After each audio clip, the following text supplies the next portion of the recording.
अध्याय 2 साधना और परिव्रज्या काल। काश्मीर प्रवास।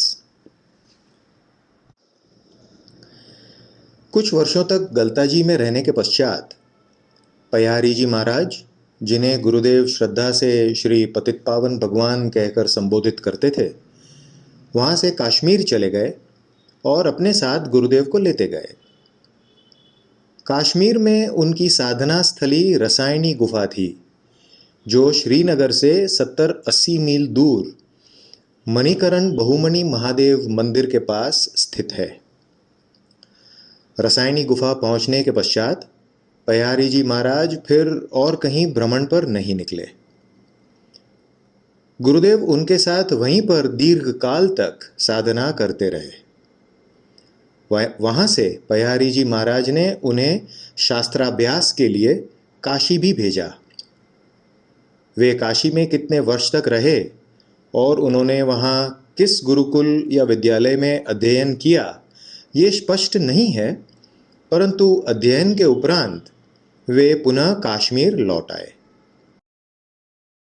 कश्मीर में रहते हुए गुरुदेव ने तबला और सितार बजाने का भी अभ्यास किया, लेकिन बाद में उन्होंने इन्हें बजाना छोड़ दिया।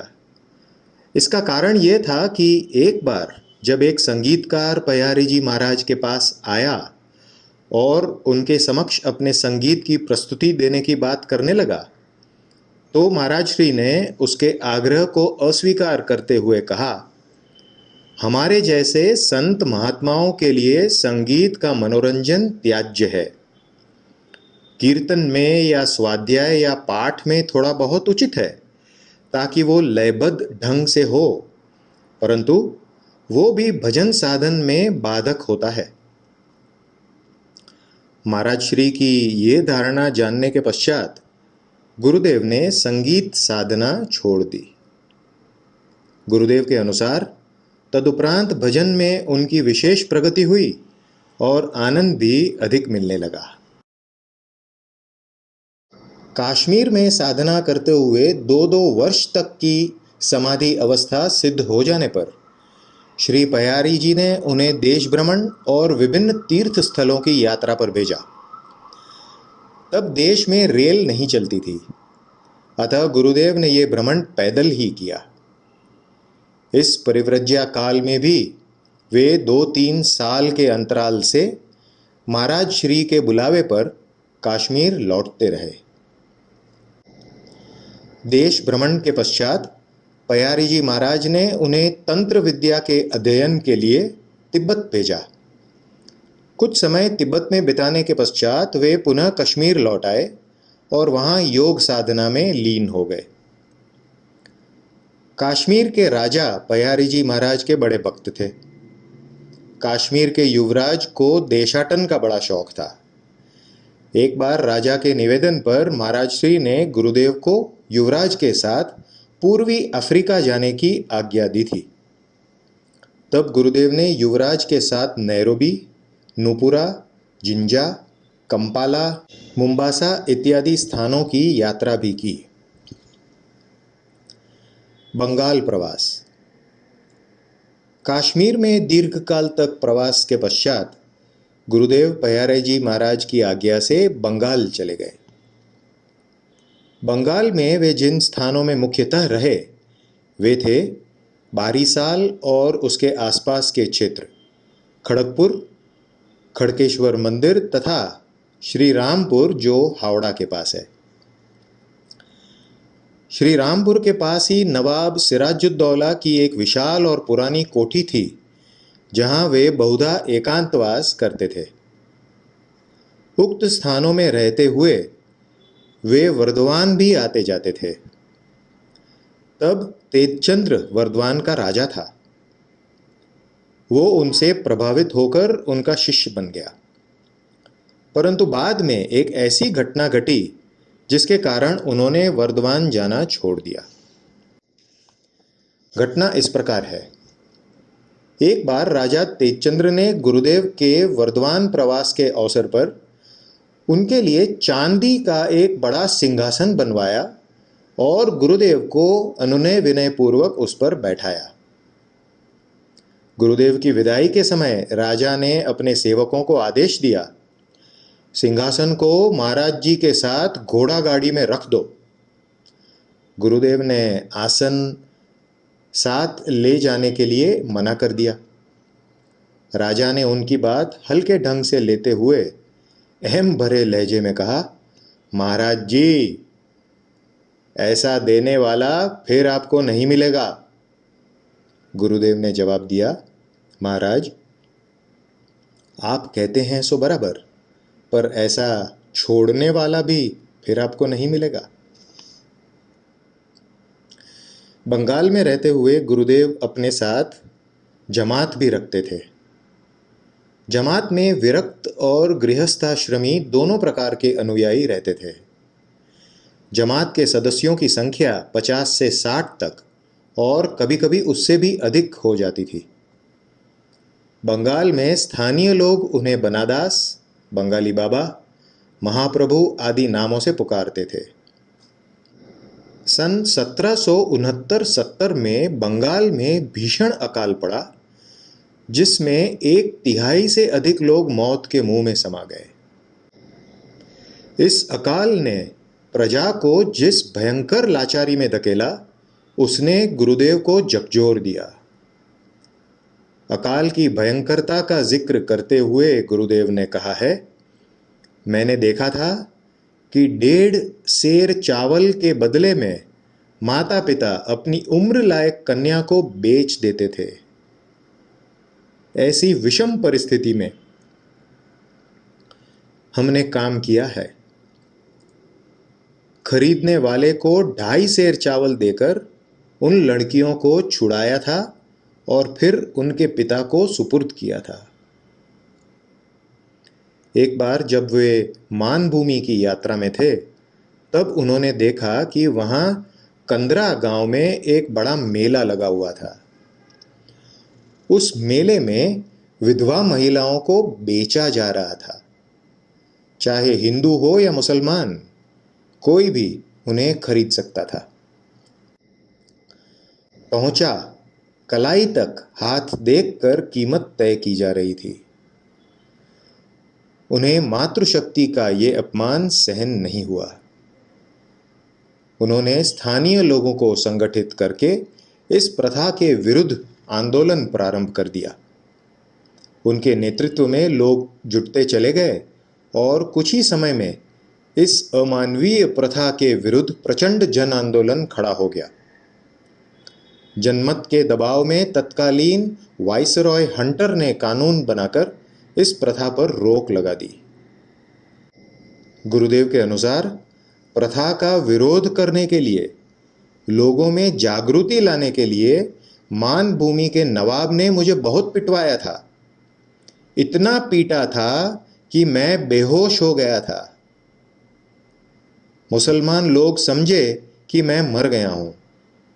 वे लोग मुझे ऐसे ही छोड़कर चले गए।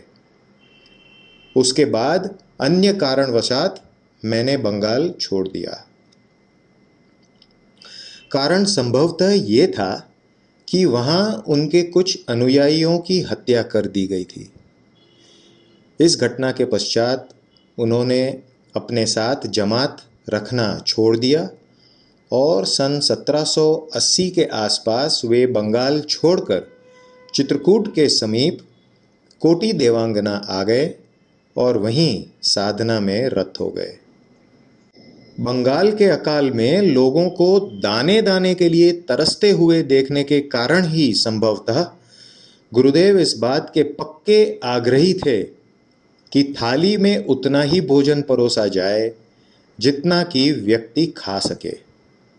वे अनाज की बर्बादी से बहुत व्यथित होते थे। कहते थे, हमें देश काल की परिस्थिति का भान होना चाहिए। कई लोगों को भूखे पेट सोना पड़ता है। अनुसूया प्रवास।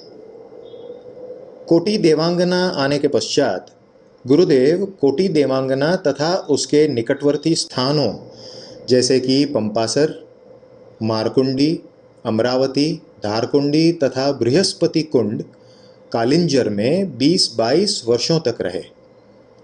कालिंजर के सिवाय ये सभी स्थान चित्रकूट के आसपास ही स्थित हैं। पंपासर में वे एक पहाड़ी गुफा में रहते थे। तब जटा रखते थे और भभूत लगाते थे।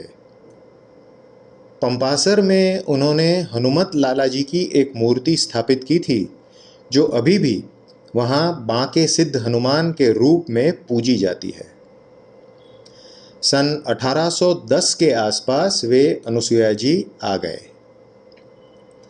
अनुसुईया जी में उन्होंने अपने निवास के लिए मंदाकिनी नदी के किनारे एक पहाड़ की गुफा को चुना।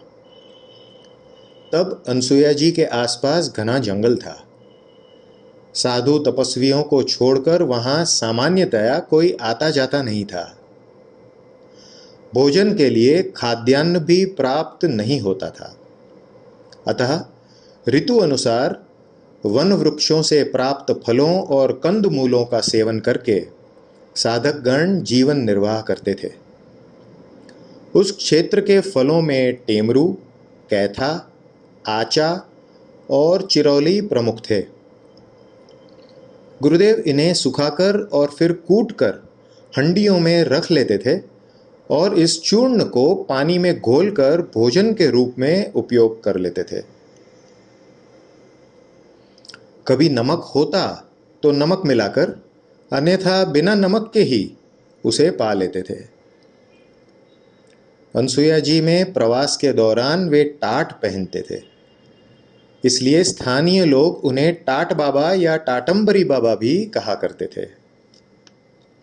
अनुसुईया जी क्षेत्र अत्रि अनुसुईया जी के समय से ही तपोनिष्ठ मुनियों की साधना स्थली होने के कारण वहां बाहर के साधु संतों का आना जाना हुआ करता था। गुरुदेव को इस बात का दुख सालता था कि वे अभ्यागत साधुओं को क्षुधा तृप्ति के लिए कुछ भी नहीं दे पाते। अतः अनुसुईया आगमन के कुछ समय पश्चात उन्होंने साधु सेवा के निमित्त संसाधन जुटाने के उद्देश्य से अनुसुईया जी से बाहर भ्रमण पर निकलना प्रारंभ किया। प्रारंभ में उनका भ्रमण राजस्थान और मध्य प्रदेश के कुछ स्थानों का ही हुआ करता था, परंतु बाद में उन्होंने गुजरात के सौराष्ट्र क्षेत्र में जाना प्रारंभ कर दिया। वे सन 1857 में पहली बार राजकोट पहुंचे। उनके कथनानुसार तब राजकोट देहात जैसा था। सन 1857 की क्रांति असफल हो जाने के पश्चात तब वहां सीहोर के पास नाना साहेब पेशवा साधु वेश में रह रहे थे। गुरुदेव वहां जाकर उनसे मिले थे। सौराष्ट्र क्षेत्र के भ्रमण के दौरान जब वे एक बार कोटड़ा पहुंचे तो वहां उन्होंने अनुसुईया जी में साधु सेवा की कोई व्यवस्था न हो पाने की बात सत्संग में आए हुए भगवत प्रेमियों को बताई। उनमें से दामोदर भाई नामक एक भाई ने स्थानीय कुछ अन्य सत्संग प्रेमी भाइयों के सहयोग से अनुसुईया जी में साधु सेवा के लिए प्रतिमाह कुछ राशि भेजने का वचन दिया। अपने वचन के अनुसार दामोदर भाई उन्हें प्रतिमाह 22 रुपए का मनी ऑर्डर भेजने लगे। उस समय चित्रकूट क्षेत्र में एकमात्र डाकखाना सीतापुर में हुआ करता था।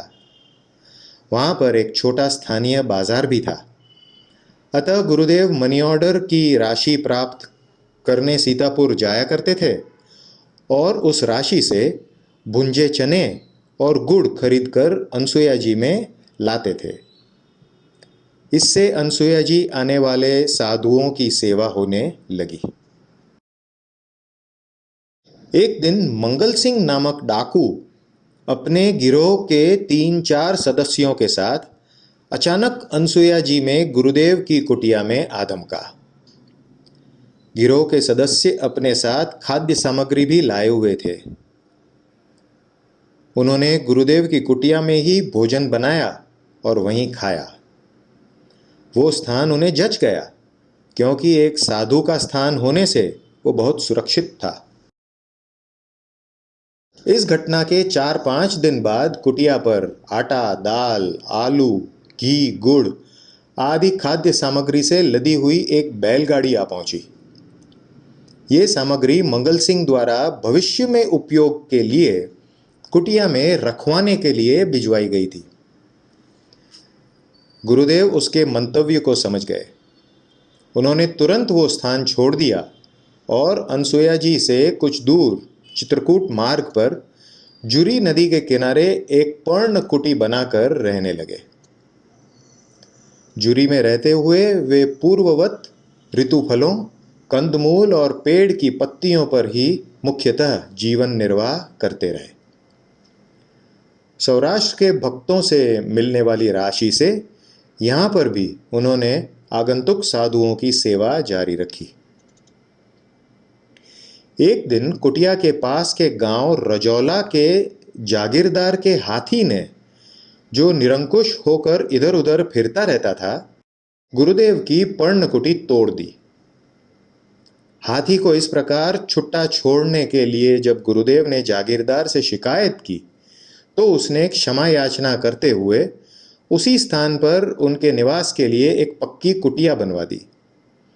वो कुटिया आज भी विद्यमान है। कुटिया के पास गुरुदेव द्वारा लगाया गया आम का वृक्ष भी अभी मौजूद है।